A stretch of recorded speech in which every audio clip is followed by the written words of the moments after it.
Vous souhaitez assurer votre avenir professionnel dans le secteur du marketing commercial et de l'expérience client ? À Saint-Dizier, Optima Business School dispense un bachelor fait pour vous. La pratique est au centre de notre apprentissage grâce à des intervenants hautement qualifiés. Plus d'informations au 06 80 40 38 13.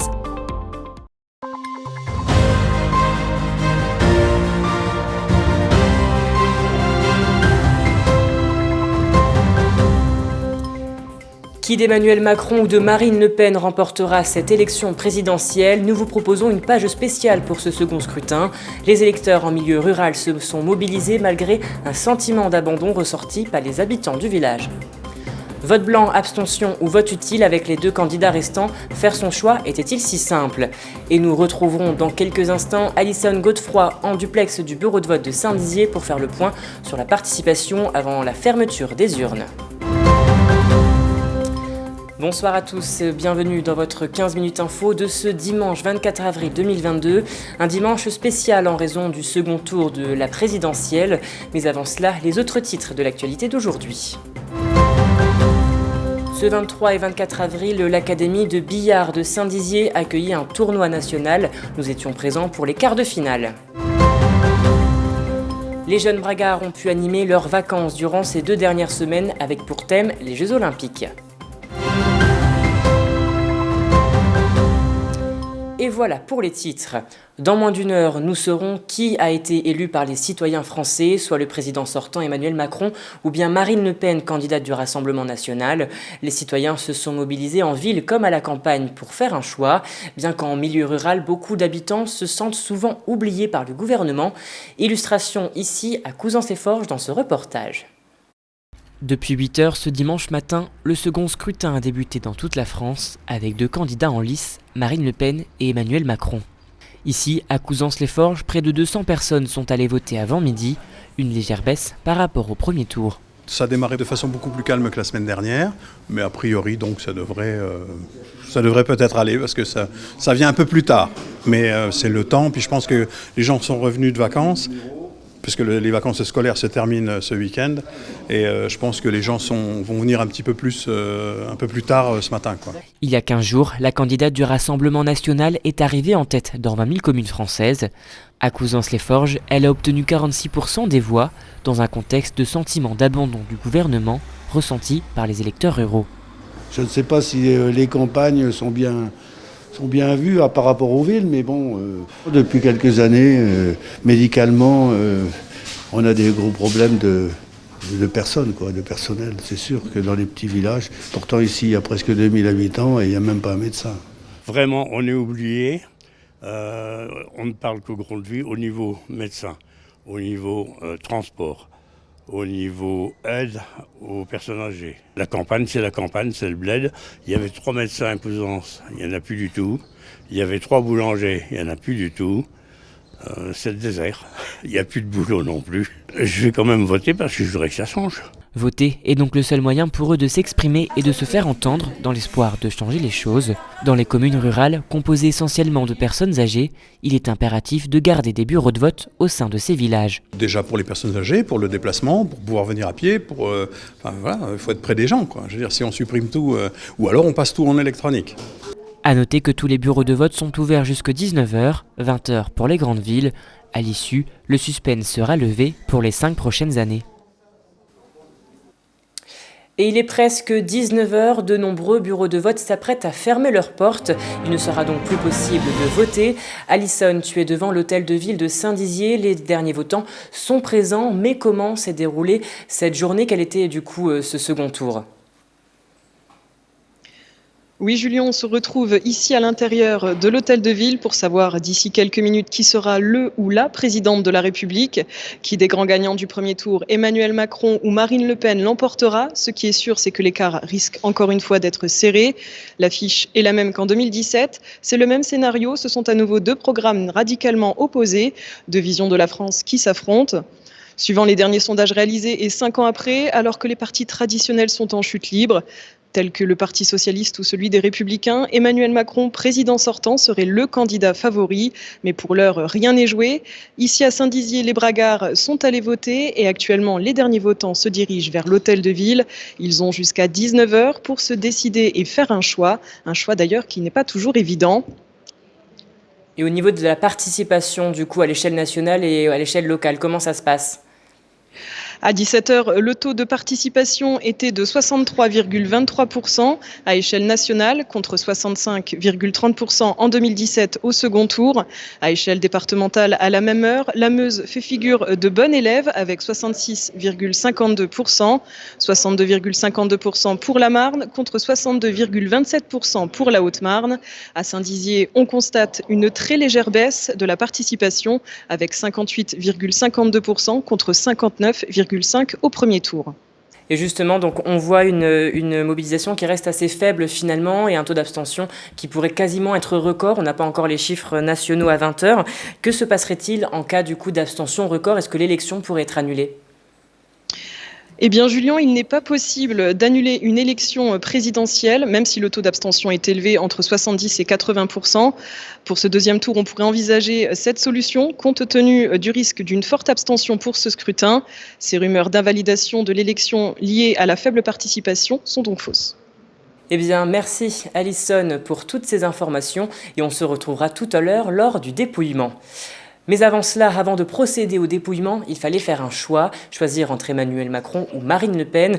En 40 ans d'élection, vous venez d'entendre, c'est la première fois qu'on a la même affiche lors d'un second tour. Est-ce un match déjà gagné d'avance ?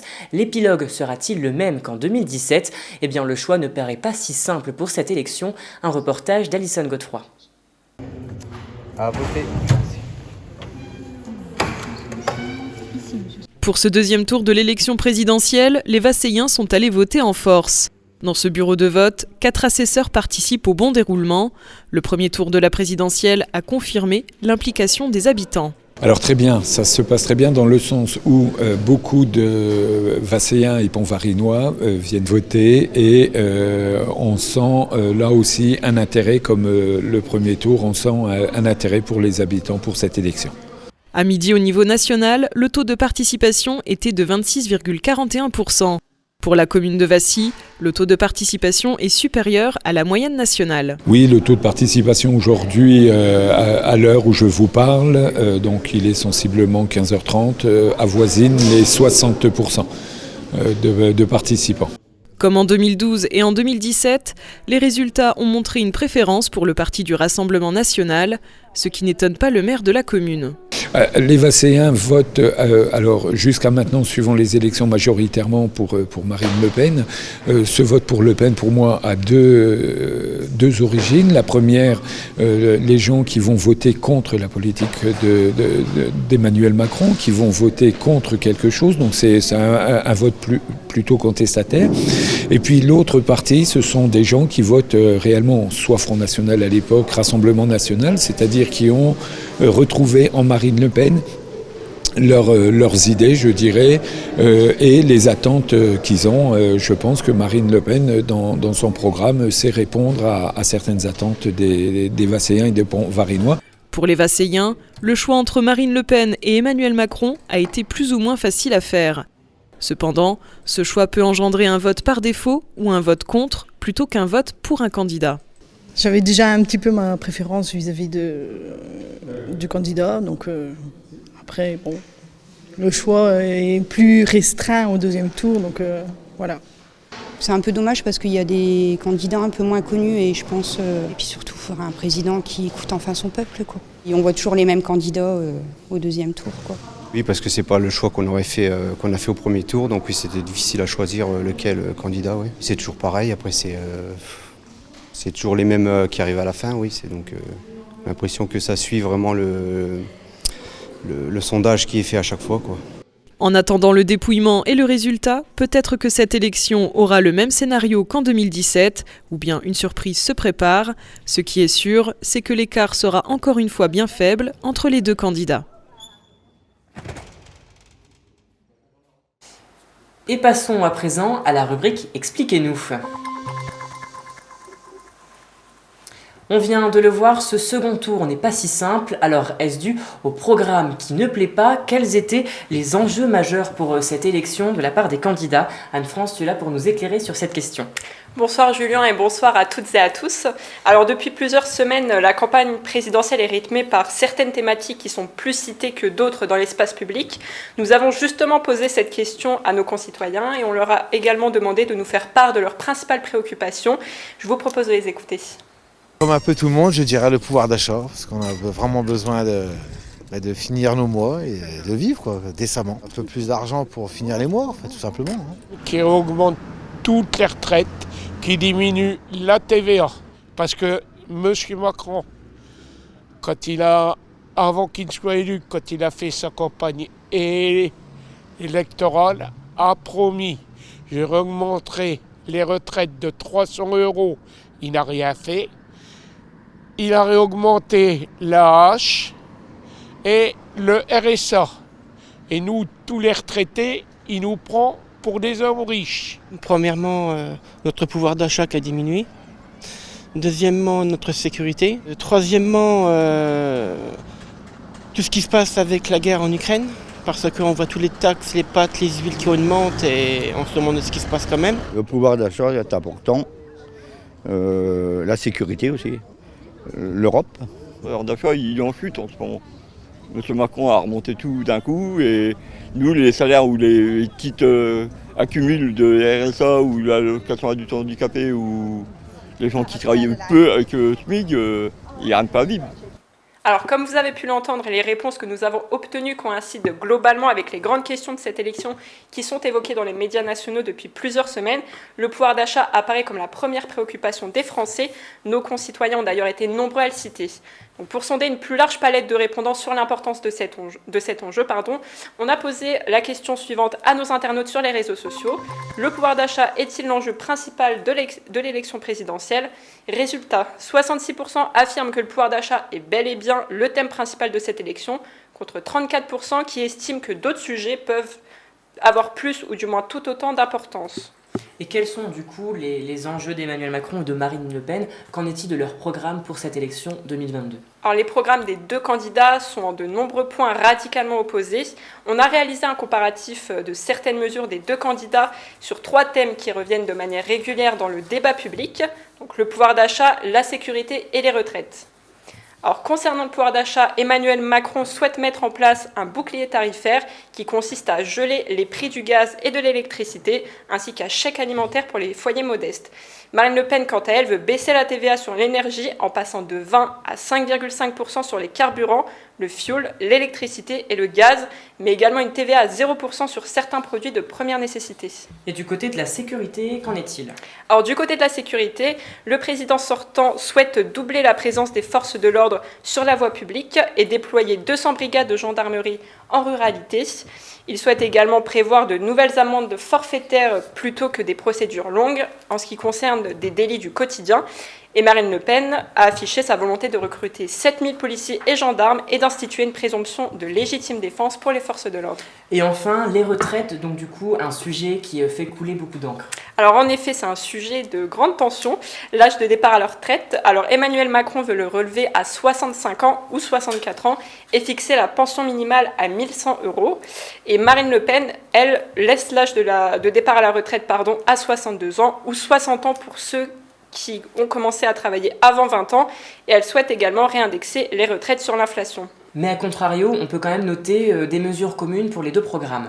En effet, on peut noter une mesure commune qui concerne la guerre en Ukraine, puisque Emmanuel Macron comme Marine Le Pen sont pour l'accueil de réfugiés ukrainiens sur notre sol. Eh bien, merci Anne-France pour toutes ces explications très claires. Et on poursuit maintenant dans le reste de l'actualité de ce dimanche, puisque Saint-Dizier accueillait le tournoi international de billard. À cette occasion, 24 jeunes de moins de 17 ans, dont 3 bragards, participaient pour décrocher la première place. Et au programme, compétition de billard français et billard américain. Parmi les 3 bragards, Corentin Noël Casteller, qui a déjà été vice-champion de France de billard, concourt pour être de nouveau sur le podium. Écoutez. Donc, ce week-end, on accueille les 3 finales de France junior, enfin U17 et U21. Alors U21 pour le billard à 5 quilles et pour le billard américain U17, donc au jeu de la 8 et au jeu de la 9. Donc hier, il s'est déjà passé une finale de France au jeu de la 8, au billard américain U17, et on a eu un vice-champion de France au sein de l'Académie de billard de Saint-Dizier, qui est Corentin Noël Castella. Donc c'est une première pour le club, on est très enchantés. Donc en plus de ça, on a 3 participants qui font la finale de France, donc c'est encore une belle preuve que le club grandit. Là actuellement au niveau du 5-ki au final de France U21, les quarts de finale sont en cours. Au billard américain donc U17, il y a 8 participants, donc des coins de cas de la France, et au 5-ki sont 14 participants, donc pareil, ils viennent de toute la France. En termes de visite, on a du mal à l'estimer parce que c'est entrée libre, donc ça passe, ça vient, ça repart. Donc on n'est pas un sport très médiatisé malheureusement, mais on estime à peu près une petite centaine de personnes dans le week-end qui sont passées avec les parents, les accompagnateurs, etc. Voilà. On tient à remercier la ville de Saint-Dizier et les sponsors qui nous soutiennent à chaque fois dans ces événements-là, qui sont toujours avec nous, derrière nous. Donc voilà, on les remercie fort. Et des propos recueillis par Elsa Jacobé. 26 jeunes ont profité de la dernière journée de vacances pour faire du sport dans le cadre du programme Anime tes vacances. Ils ont donc fait du handball, football et même du tennis, une manière de s'aérer l'esprit pendant les jours de repos. La ville de Saint-Dizier avait mis en avant les Jeux Olympiques pour cette ultime journée. Un reportage de Julien Voirin. Le programme Anime tes vacances a pris fin ce vendredi 22 avril à Saint-Dizier. Les jeunes ont pu durant 2 semaines se dépenser. Handball, tennis et même foot étaient au programme. L'idée, c'est d'aller au plus près des jeunes, des habitants du territoire. Donc un site à Pergaud, un site à Lannou et un site à la Maison, au centre-ville. C'est vraiment permettre un maillage pour sécuriser et permettre à chaque enfant, à proximité, d'avoir un lieu pour pratiquer du sport et des activités culturelles et artistiques. Pour ce dernier jour, du baseball avec raquette était pratiqué sous un soleil estival. Les valeurs du sport, comme le courage et le dépassement de soi, étaient mises en avant durant ce dernier après-midi. Vendredi, c'est un temps fort où on propose un thème. Là, vous le voyez derrière moi, c'est le thème des Jeux Olympiques, parce que Saint-Dizier a été labellisé Terre de Jeux 2024. Ils vont, les jeunes, s'affronter et puis essayer, toujours en respectant les belles valeurs du sport et de l'olympisme, trouver justement un terrain d'entente et de jeu pour marquer des buts, aussi bien au foot qu'au handball. 23 enfants étaient inscrits sur la journée de vendredi, certains pour se retrouver avec leurs copains, d'autres pour se dépenser. De faire ce jeu et ce jeu il est bien parce que après on peut tirer loin et l'autre équipe prend beaucoup de temps à l'attraper, à donner au lanceur. Que j'aime bien le sport. Bien le sport et que c'est cool. Faire des activités, du foot, de l'athlétisme et du handball. Faire des activités, plein d'activités. C'était la 14e année consécutive que ce programme était porté par la ville. Les vacances des jeunes bragards ont donc été animées et sportives. Les animateurs et les enfants sont pleinement satisfaits. Et avant de conclure, ce journal rouvrons désormais la page présidentielle puisqu'il est désormais 19h passées de quelques minutes. La majorité des bureaux de vote ont fermé leurs portes. Alison, est-ce que le dépouillement a débuté à Saint-Dizier ? Oui, Julien, actuellement, le dépouillement a lieu au rez-de-chaussée de l'hôtel de ville, à l'intérieur de la salle des mariages. À ce second tour du scrutin, le suspense est à son comble. Chaque voix est comptabilisée. Les assesseurs ont compté toutes les enveloppes avant de procéder au dépouillement. Il faut savoir qu'au premier tour, les enveloppes ont été recomptées 3 fois. Donc, qui de Marine Le Pen, présidente du Rassemblement national, ou d'Emmanuel Macron, président sortant, remportera ce second tour de l'élection présidentielle? La réponse maintenant d'ici quelques minutes. Eh bien, merci Alison pour ces dernières informations du dépouillement.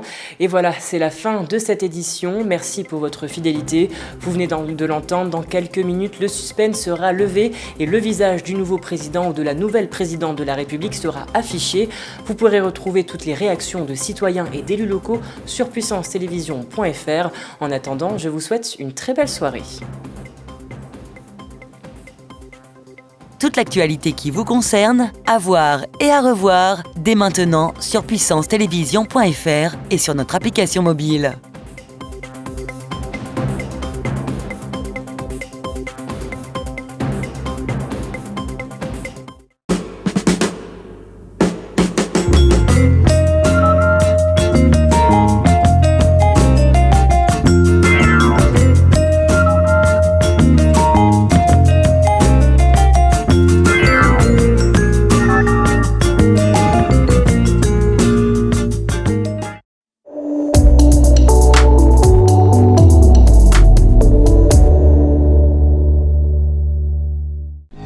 à tous, bienvenue dans votre bulletin météo.